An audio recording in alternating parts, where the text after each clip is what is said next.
I'm going to say a little bit about printmaking.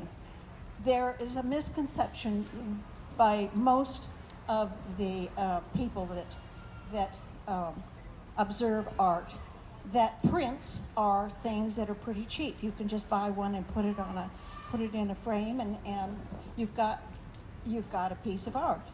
Well, these are the kind of prints you're thinking of. These are cheap, and they're great. It's nice that you want to have some art in your house, but they're not prints. These are not prints. They are reproductions. What these ladies do, these artists do, they are not reproductions. They are prints. Each print is an original. You start with an original, which is your plate, and then you create however many in your edition you're going to make. Those are all original. Each one has to be re-inked. If there are many colors, it may be inked over and over and over again. And it's a big, long process besides just creating the plate itself. And all of these people create their own plates. So it's a long process. And we do call them prints, but they are prints. These are not prints. They're reproductions. So I hope you come away from this today with just at least that one bit of information that will stick with you and have a little more respect for what these people do. I think at this time I'm going to have Vanita introduce all of our artists. She helped me with this and put together all of our artists. So she's going to introduce them and make a few comments, and then we'll get down to the brass tacks. Hi, my name is Vanita, and I am a printmaker here at the festival. And I studied art in India and also here in the US at UCI. And I've been doing other mediums and studied many mediums, but I kept going back to printmaking, so I knew that was my medium. And now I teach printmaking at Golden West College, and I love being here at the festival. And so the panel is our printmakers. There are many, many techniques of doing printmaking, and we are all working with different mediums. So here is our panel. We have Mariko Ishii. She does reduction prints, and Mariko studied literature in Japan at the university, and she got married and moved to California, and then studied art seriously for many, many years. And we have Yoon, who studied art at the university, at the art school in Korea. And she also went to school after getting married, moved here, and studied in Buffalo at the university, and she studied printmaking and painting. And we have Noriho. And Noriho also studied art in Japan at the art school at the university, and I think she moved here after she got married. Yes? Oh, yes. Yes. And she continued with her art education and practicing art, and is an artist and does lots of beautiful work with etchings. And we have Jonathan.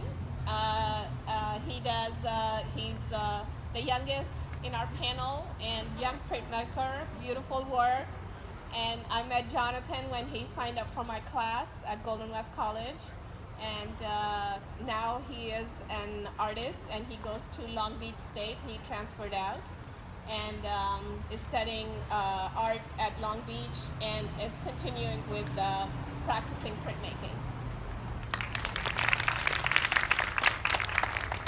Earlier this morning, Vanita, you and I were talking about printmaking, and you were explaining to me how printmaking actually came to the United States. Would you kind of tell that story? Yes, so printmaking has been around for centuries. It dates back to China. The first prints were stone carvings for the emperor, and then prints were made as his emblem or his mark that went on many products or books and things like that. And so printmaking continued to flourish in India and in Egypt with the carving of wood blocks, but those were mostly used to print fabrics. The blocks were used to print on fabrics. Then it became the illustration in books and so forth. And once paper came to Europe, that's when printmaking really flourished. And many Europeans were practicing printmaking because paper was now easily available. And that became an art form. And after World War II, a lot of the printmakers left Europe and moved to New York and established a very fine studio. And printmaking was already here in the US at that time, but it really became very, very, very popular from this very active group of printmakers that established the studio in New York. Now, one of those, Professor Lazansky, got invited to teach printmaking at the University of Iowa, and his first 6 students that were studying printmaking with him finished their masters and then went on to 6 universities in the United States to teach printmaking. And excuse me, and that's how printmaking became even more popular. And the students started taking printmaking and studying printmaking with these master printmakers. And so one of those printmakers was my instructor, John Paul Jones, and I studied with him at UCI. I think John Paul actually showed here at the festival quite a few years ago, a long time ago, because I do remember talking with him. But we're very lucky that he came to this area. Vanita, I'm going to start with you and ask you a couple of questions about your printmaking. You work in a very large format. Why is that? You're such a little person. Yes, the first few printmakers I met in the U.S. and California, they were all tall people. And I was just shocked, thinking, oh my gosh, maybe you need to be taller, to do printmaking. And but then I have this wonderful book that I read that I loved by this master printmaker called Ruth Leaf. And I met her and we became friends. And I love her book. I still read it. When I get stuck with something with etching, I go back to that book and read it. But she was smaller than me. And I thought, okay, if Ruth can do it, I can do it. And so I started studying printmaking, usually people work in small plates because it is very tedious. It's a lot of particular work and everything is done by hand. But one time I decided, my instructor said, well, change the scale. If you're feeling stuck, if you are not, to push your image, change the scale. So I did. I was at that time doing monoprints with landscapes, and I started doing monoprints, the same monoprints, but I changed the subject matter to pears and artichokes and all these organic shapes and things that we use in our everyday life. And so I started painting the scale, and it really gave me a new freedom, which I really appreciated and enjoyed. And then I went on to wood blocks, and we print these with, sometimes the block's too large. I actually rent a steamroller, and we drive our steamroller over the block to print it. She did that here. We had the steamroller here, and we made plates out here in our parking area before we changed the front. It was really fun. Tell a little bit about, now this is a lino? No, it's a wood block. It's a wood block. So explain what kind of tool you use to cut into this wood. It's a very fine wood, right? Do you know what kind it is? Yes, I actually normally you would use any non-fruit type wood, so pine, birch. One of these are best suited for wood block carving. The fruity woods are very dense and it's difficult to carve. So I used small little gouges to carve this. This is an MDF, so it's actually recycled wood, and so I'm into the recycled. My holograph plates are all recycled materials. This is recycled wood, and I really like how this cuts. And these are small V-shaped gouges or U-shaped gouges. I had a question going on and now it's gone out of my head. That's not very good for a moderator. So the only way you press it then is with a steam roll, or you do it? Actually, I have a large press in my studio at home, and I printed this on my press, and the print is in my booth. So is that the same kind of press as an intaglio? In other words, is an intaglio press? It's an etching press. Which means it has a big round drum and a big bed. And the plate is put on the bed after it's been inked, and you put the paper on top of the plate, and then you have blankets. There are three different thicknesses of blankets that are put on top of that, and then it goes through the press, and you have to crank the press to get it through, unless you have an electric. Do you have an electric? No, I like the hand crank one.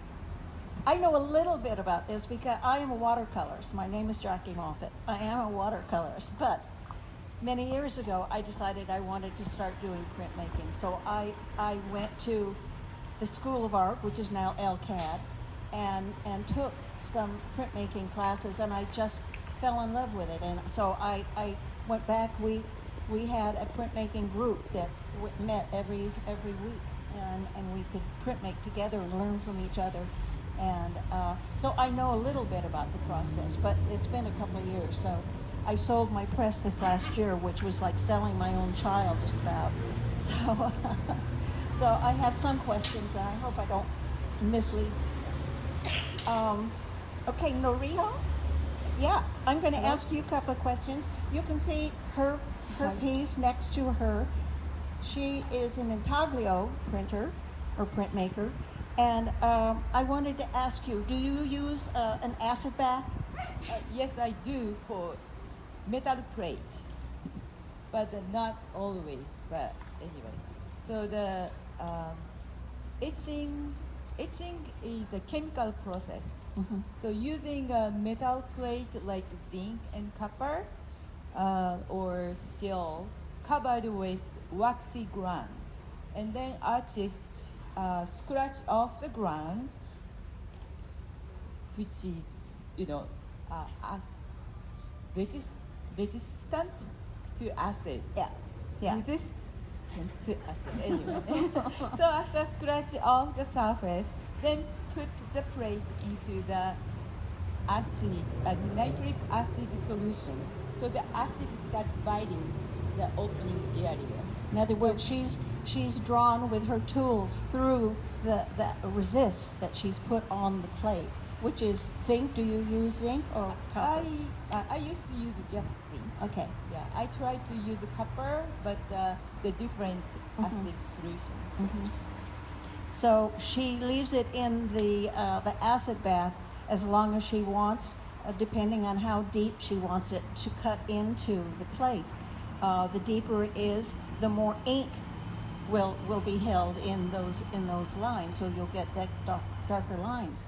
But during the process, then, if you want the lines to be lighter, then what do you do? So to create a line, you can use etching method, and even etching method, if you want to have a very, very fine light one, you put the plate in acid like 5 minutes, or very weak acid. And if you want to have a deeper, you can put it longer or stronger acid. And also you could use dry point or engraving, which is cut the line in the plate directly. So no chemical, you just work with more emotion or power. It's you don't get as large as a addition with a dry point, do you? Addition? The- Yeah, addition you can do that. Can you get the same? So some area is dry point, engraving. I tried dry point, and maybe it was because I tried it in copper, but dry point means you don't put a resist. You start with your bare plate, and you have a very sharp utensil or tool, and you bear down on it as you draw your lines or your image, and it puts a burr up so that when you ink your plate, then I found that when you ink the plate, then you have to wipe the excess ink off. It started breaking down the burr, so Yeah. then I would only get maybe 3 prints off of Oh, yeah. one. It just didn't give me as much oomph as I wanted, but Right, I love the Yeah. the colors. The- And also the etching, you can create the different value, light to dark, using by aquating method. That's using rosin, a little bit complicated, but using soft ground, you can use other material transfer to image, like a cloth or aluminum, and then using hard ground, you can have a very very fine, um, drawing too. Yeah, So, yeah. yeah, and then soft white ground, you can have a very soft image. Yes. And also spit bite, work the acid directly on the plate. So, What's so nice about all of these printmakers is they're experienced enough that they really have a lot of nuances in their work that somebody just starting is going to take a while for them to get to the professional quality that we see here. So Yoon, I'm going to ask you. Her full name is Yoon Suk, but I call her Yoon. I think we all everybody call her calls Yoon. me Yoon. But tell us how you got into your type of printmaking. My background in college, I had applied art degrees, so all kinds of design and furniture making and ceramics. But then I always wanted to paint, so in U.S. I went to school as a painting major.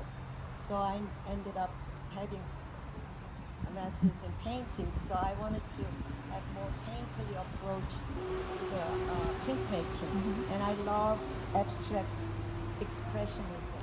So my work naturally relate to more painterly technique of printmaking. That you can't get an edition by your type of printmaking, right? That's why it's called, I do monotype. Monotype is the type of printmaking you don't get any editions, just only one. And monotype and there are monoprint, 2 different kinds, but monotype is the one you print on a really non-absorbent plexiglass or smooth surface, and you put the ink on it and put it, transfer it onto the paper, and you only get one because once it's lifted off, ink is lifted off, you cannot repeat anything again. Have you ever tried to get a ghost print? I've done ghost prints, but not many times. Ghost print is running it through again, putting another piece of paper in and running it through the press again. And you just get a ghost of the original paint. Or Unless it's really original print. interesting images, I won't try to go over it. Okay. Do you use print or paint? Print. Why am I having trouble with the word? The printmaking inks. Do you use inks or paints? I use oil-based printmaking ink, and I use oil paint. I use oil stick. Anything I can put my hands on. Okay. And I'm not, confined to any certain, style or certain ink, as long as I can achieve my Okay. Okay. image. Okay, Mariko, I'm going to grab you and you do reductive lino cuts, or I guess we could call it a suicide. This is called a suicide plate, and she can explain that a bit. Yes, my technique is lino cut process reduction method. What is the reduction method? For example, my prints has been made from a single blocks that has had progressively more of the surface removed as each color is overlaid. In this case, the first color to be gouged out was white, with the yellow being printed over the rest of the image. So she carves out where she wants it to be white. Leaving She the carves white that out first. leaving the white paper where the block has been cut away. Then the reason, as you said, the second stage was to gouge out the area that remain in yellow and print the rest of the image in light orange. I then remove all the area to remain the light orange and print the rest in the red.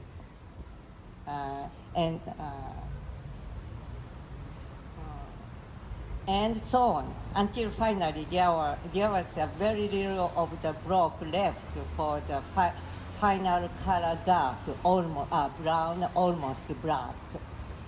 I used many colors, made 10 more, mixing by 3 primary color plus white.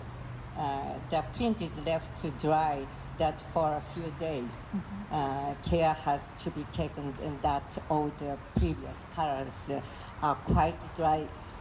So she Dry has to fast. decide how big she wants her edition to be, because each color, she prints each one color, and then those prints have to hang out and dry, is what she's saying, before she even goes to the next color. She can be carving her plate, but she can't be doing anything more with that the paper until it's dry, and then she does the next color. This is her plate down here. It'll be interesting for you to see it when you're done, that she used for this piece. The last part is just the black part, almost black brown. Then so we call suicide print. And so that's why we call it a suicide plate, because once she's finished the edition, that's it, unless she wanted to do it with all one color. But then she would not get the details, because there are layers now of the linoleum that they're all gone. So it's really an interesting process. Before starting, I must decide how many pieces to get. Yes, Then yes. so 4 or 5 or 6, but on the way, several pieces Yeah. cannot do that. Yeah. Established. It's an amazing process. I was lucky to be in Washington, D.C. Quite a few years ago, when there was a wonderful block print show from Japan that just knocked my socks off. I mean, the work that they can do is just incredible. And you don't see very many people using this method. When I called it suicide print, it made me think about when I was taking class. There was another suicide print that I learned, and it was something that Picasso started. I don't know if he actually started it, but that's the way I was told. But what he would do on his plate, he would decide what image he wanted, and he would mix a sugar, just water and sugar, and get it to the consistency that he wanted it, like paint. And he'd use that and take his brush, and he'd paint the image that he wanted on the plate. And then, after that was dry, he would put the resist on top of it. and let that dry. And then he would put the plate in the acid, and what the acid did was it melted the sugar, and that all disappeared. And so that was the image that he would get. They were very simple, and I don't think they were multicolored. They may have been, but I don't think they were multicolored. It's Yeah. Yeah. Those are called sugar lifts, and Sugar those are lift. with I call it. etching. I also call it a Yeah. suicide because once it's done, that's it. How long would it take to produce?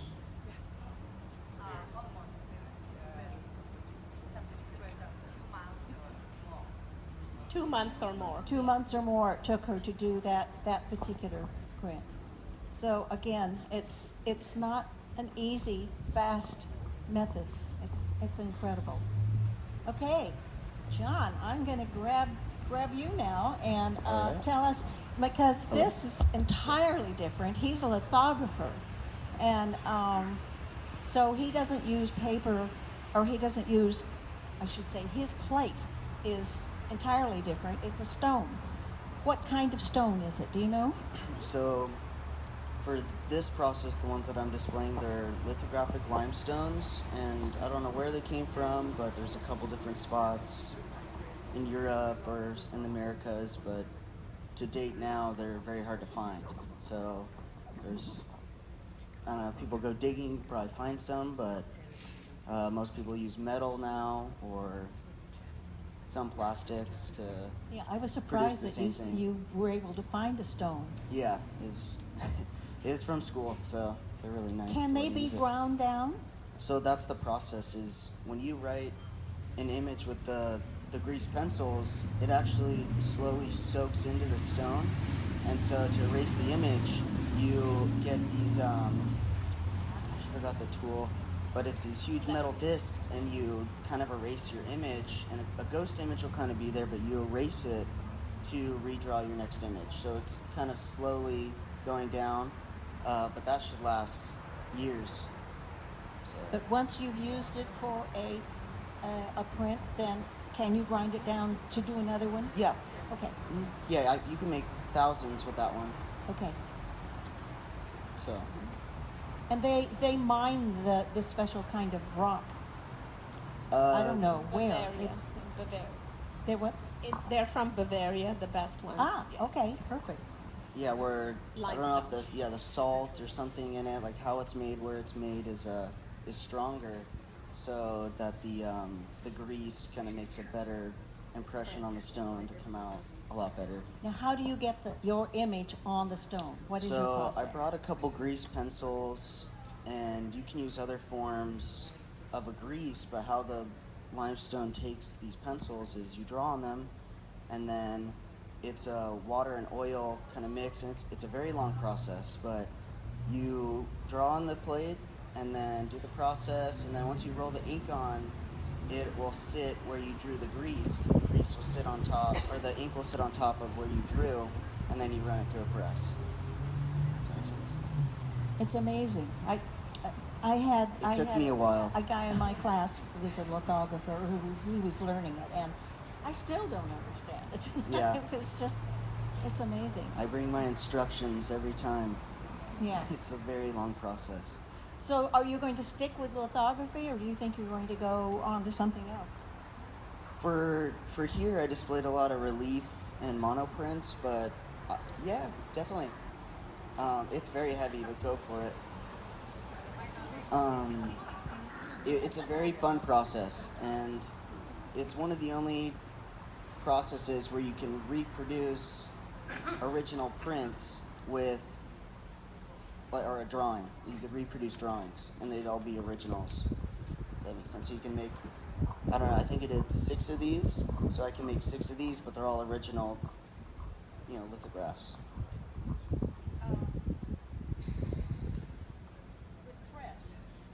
The press is not the same as an intaglio press. Can you describe it? Yeah, it's a little different. So the intaglio presses have a round circular cylinder that applies a decent pressure depending on the plate size, and then you run it through. Most of them, the bed moves or sometimes the roller. But the litho presses have a scraper bar that you get that's about the size of a little bit smaller than the block, so you don't chip any edges or anything. And it applies pressure to the block, and then it just presses along, and the bottom moves of the plate. So most of the time, well, no, it's about the same, but it's a scraper bar, like a rectangular scraper bar instead of a cylinder for the intaglio presses. It's very different. Luckily, when I was taking the class, we had both presses, so it was fun to see the difference. I think I've just about asked all the questions, and we're not running out of time yet. So, does anybody have something that they would like to add? How about you? Would you like to talk about the difference between what an edition means and why is printmaking considered Yes. original art? And this is what I tell my students is the artist has to decide, the printmaker has to decide ahead of time what their edition is going to be. So because you have to number your print, and the reason you consider everything, the entire edition from your plate original art, is because you didn't push a button, you didn't do something else to create your edition. You did your edition one at a time by hand, but from the same plate. So there are prints that would be 1/1, would be numbered 1/1, like in Yoon's case, where she's only getting one. But it could be 1/5, like Mariko's case, where she's making 5 from her plate, but each one is being made one at a time, and they will look like the other one, but they will still be original within the edition, because a good way to think about it is let's say you have identical twins, so they both look exactly alike, but they are two different people, and they are two different persons, and so that's the way the edition in the print world is considered, is each one in the edition is an original piece of art. Especially if you're working with different colored inks, you may they may be a little more vibrant in one print or the other. I mean, you try to make them identical, but Well, if you were in John Paul's class, it had to be exactly. You had to learn how to do an edition, and after that, you could, change the paper, change the ink. But then you had to learn about numbering. If you change the paper, would it be another edition? If you change the ink, could you change the edition? Which, as an artist, I don't do that. But as a student, you had to learn all of those different ways of looking at editions. yeah, it really is important if you're going to be a printmaker to actually take classes so that you know the rules, so to speak. Really, yeah, because you want them to be, they are originals, you want them to be considered originals, but you have to make them originals. So I mean, these days, most of us are making prints because we are pushing buttons on our computers and getting a print. But when you put the two words together, print and making, you become a printmaker, and that is a completely new thing. It has nothing to do with making of prints. It has everything to do with being it's not a verb, it's not the doing of the thing, it is an adjective, it's what you are. So printmaking is a whole new way of making art. that's good, because as I was saying at the beginning, these are reproductions. That's a printer that made these. Yes. The printer usually takes a photograph of your original, and then they make a plate. There has to be a plate, and then they put it through a press that can make however many you want. You can get 5, 10, 200, whatever, but they're all reproductions. They're not prints, and he is a printer. So These are print the makers. art was done in another medium first, and then reproductions were made. So it could have been a painting, it could have been anything else, a drawing. But with printmaking, yes, we are making each one an original piece of art. Kirsten?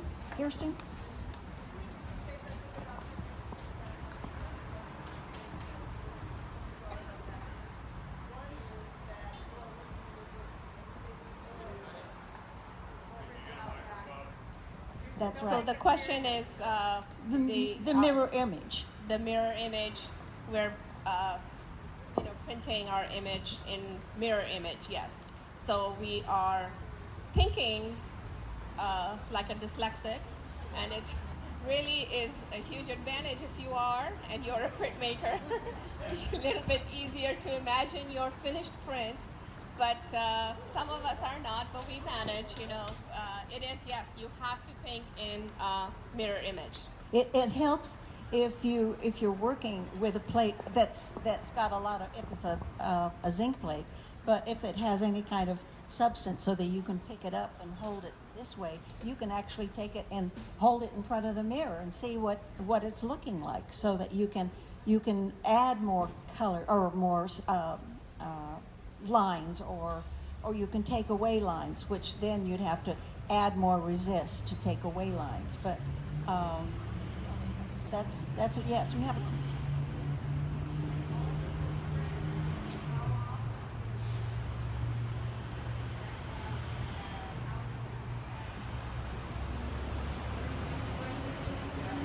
What is the question? I can't hear your question. Are you asking for when you're making prints, how many you lose in the process? You'll have to change it. But No, I think, someone else wants to answer. But That's okay. Yeah, hello. it works. But to reach to the final image, we have to make a print as a proof. Stage 1, stage 2, stage 3. That's also, wasting a lot of paper. And then you reach to final, but if the condition, like the paper wasn't soaked enough, so when we printed, it didn't go well. The ink, wiping the ink, to over wiping or not enough wiping, so the result is different. So we have to cut those, then select the good one, and then make edition number. The wiping process is an interesting process. You use a special, I guess you call it a cloth. Cheesecloth. We Yes. call it Tarleton, but it's cheesecloth that's been starched. But by the time you've used that over and over again, it becomes unstarched. And then there's a point where you just have to throw it away and start with a new Tarleton, as we call them. But it is an interesting process, and very often to get into a really detailed sort of wiping of the plate, you like to have old telephone books, and you tear a page out of that, and it's a very fine absorbent paper, and you can use that to do a lot of detail wiping that a lot of printmakers use, especially in etching. Kathy has a question. My question was, earlier you said there's a difference between a monoprint and a monotype. What's the difference? Is there a difference? That's a good question. The difference Do between you want a to go, or monotype. should I? So you want to, Yoon, yeah.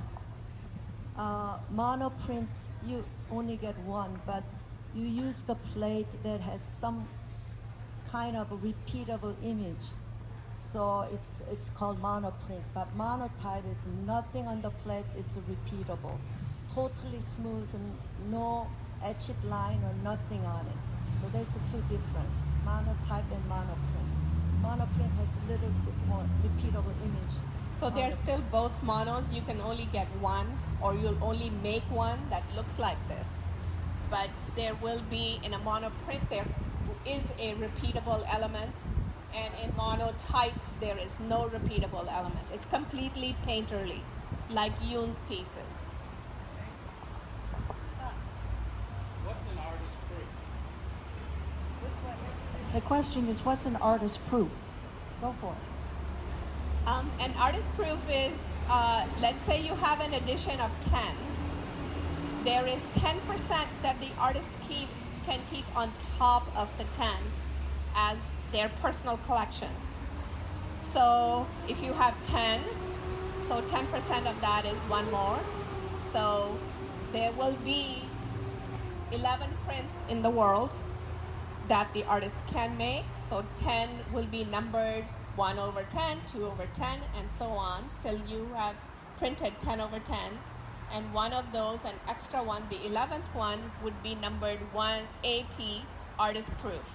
And the artist can keep it for themselves, give it to somebody, sell it, it's up to them. But there's always that 10% on top of the edition that is considered artist proof. So if you had an edition of 30, so artists will have 3 prints. So there would be 33 prints in this world from that plate. So that's an artist proof. Yes. Ooh, good question. Another good question. The question is, do you all use the same paper? And if not, what is the difference? Most of us will use a BFK Reeves, 280 grams. Some are pretty traditional. Some people use Stonehenge. It's a little bit, not cheaper, but just Smooth. Yes, yeah, cheaper. For some processes, if I'm doing multicolor for litho, there's paper called Pesha, and it's just an already pre-stretched, because when you're putting it through the press, the scraper bar is stretching the paper even more, and it'll look like a cartoon where you're stretching out your image, so it's already needs to be pre-stretched. But there's a few other papers that we use. People make paper, but most of us probably use a BFK. Original wood card, they use Japanese, not Japanese, Eastern paper, rice paper. Yes. And then compared to watercolor, printmaking paper is less sizing. It's less glue to combine the Well, the rice paper usually has some texture to it, so you have a different look to your print, correct? Yeah. Yeah, among rice paper, very, very thin paper gumpy, and that is very, very thin. And put the water and under the plate, lift up. Then I use. I'm assuming that you all have to soak your paper before you do your prints. With etching, you always do. I always do. And That's why yes, I and then assumed with everybody did that. but 99% of the monoprints are done with dampened paper. With woodcuts, I do on dry paper. Relief printing is done on dry paper. How about you, Yoon? What do you use? Sometimes I do wet the paper beforehand, and sometimes I use dry. Depends on the image I want to create. Sometimes wet on wet gives out different kind of feel to it. So I'm very free, approaching my work. This one, I didn't wet it, but then it's so many layers. It just at the end there was just too. It's so thick. So it took a long time to dry out.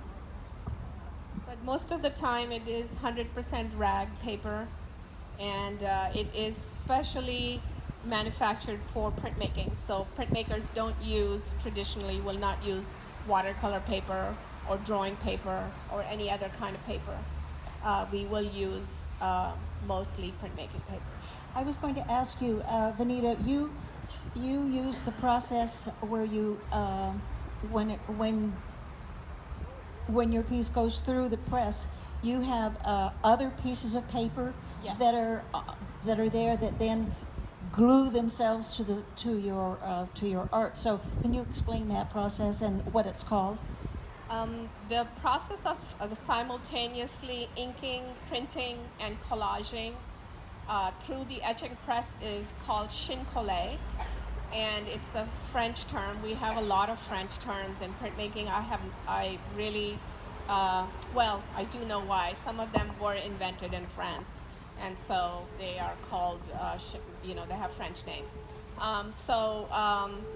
It is where you simultaneously ink, print, and glue your paper through the etching press, and when you lift the paper off of the plate,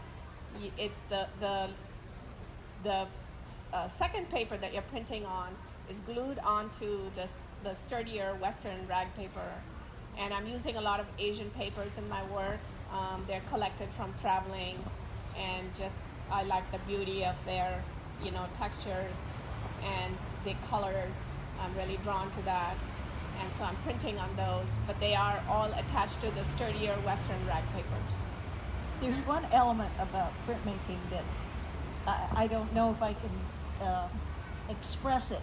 It's almost meditative because you do this whole process of making your plate and getting the colors on the plate, and you put that paper in and you run it through your press, and you just about have to meditate before you open up the blankets to see what came out, because sometimes after all that work nothing comes out, or it's smeared, or a moth got in there, or just all kinds of things that you thought you had something and there's nothing there, so you have to clean the Yes. plate and start all over again. Yes, in class we called the press the birthing station, because as soon as someone lifts the blankets up, the whole class stops what they're doing, and they all come to see, what has happened, because the paper is upside down, and that's why it's always called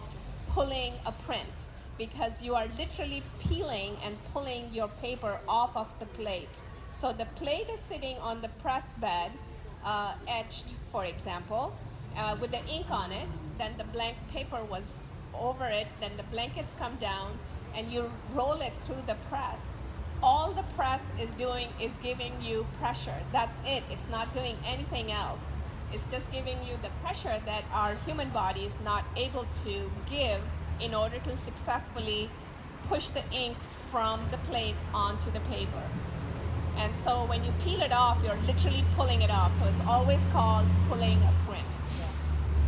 And it can be a surprise, you can be very, very happy, or it's a disaster. Yes. Kathy.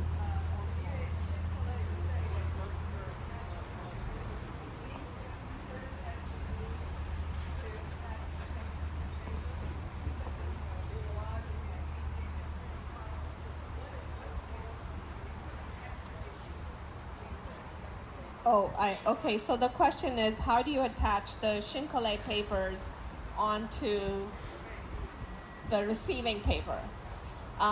So you have I use in my studio different kinds of glues, and they're all acid-free. And one is starch-based. They're all starch-based. Well, 2 of the 3 are starch-based. And they are rice starch and wheat starch. And the third one is one I cook.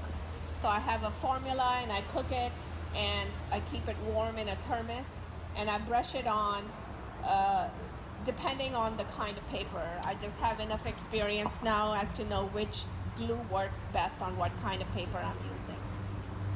And so the sandwich will look like this on the press bed. You have your inked plate sitting on the press bed.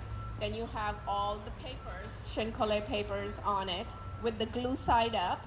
Then you have a receiving paper on top of that. You lower the blankets down, you run it through. So the glue gets stuck to the receiving paper. The ink gets pushed from the plate onto the papers, onto the Shinkolay papers. What if there's too much glue? Yes, we've had that. It does get squished out, so I am at that point very concerned about my blankets, which are very expensive. And so you use a lot of, throwaway paper, tissues, or newsprints to keep your blankets safe. I have any more questions? Yes. Yeah, Carla. If you want to purchase a print, what would you look for? There's so many options up there. What would be, and I know all you guys own prints. You buy prints. How do you decide how to make a good choice? I think that would be answered by anybody going through, say, the festival here. Whatever appeals to you, that speaks to you, and that you want to have in your home. I think that's the best way you can you can answer that. Yes, and I suppose you don't want to make very large additions. So you're devaluing your own work by making large additions or very large additions. Does anyone else want to say something? The law of the United States is that 200 this is passed by Congress. After 200, it is not considered fine art. So you never want to make an addition of more than 200. These days, no one does. I don't think I've seen too many. Reproductions, of course, can go into large numbers, but those are reproductions. They're not, considered fine art. Any other questions? I have a little. Yeah, Well, John. I think maybe to answer your question, not craft, but if you see something that's salty or something that's not completed, you want it to look good. Like, I think that's what you're saying. So if you see something that's like everything's good except there's like a blotch on it or something doesn't look, the same as the rest of it, then I wouldn't want to go for that, even though it might be beautiful. It's not done right. So and that's probably just a printmaker thing, but Yeah. Vanita, about 3 years ago, got as many artists as she could involved with printmaking here on the grounds, and yes.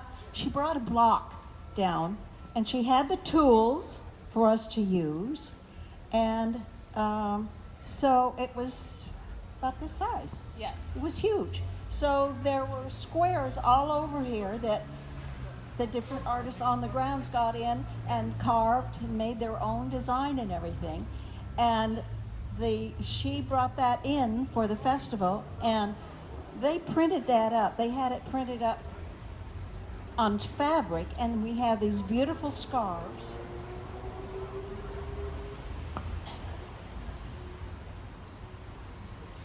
So what happened was I was working on my block all summer long by my booth, and then artists would walk by and say, "Oh, I'd like to do that. I'd like to do that." So I said, "Okay, I'll get you started." And so I got a big piece of wood, and I made these little sections on the block, and they were to put their initials as to which section they would like to carve. And everybody went and had a great time, printed this up, and this year Sharby used it as a woodblock.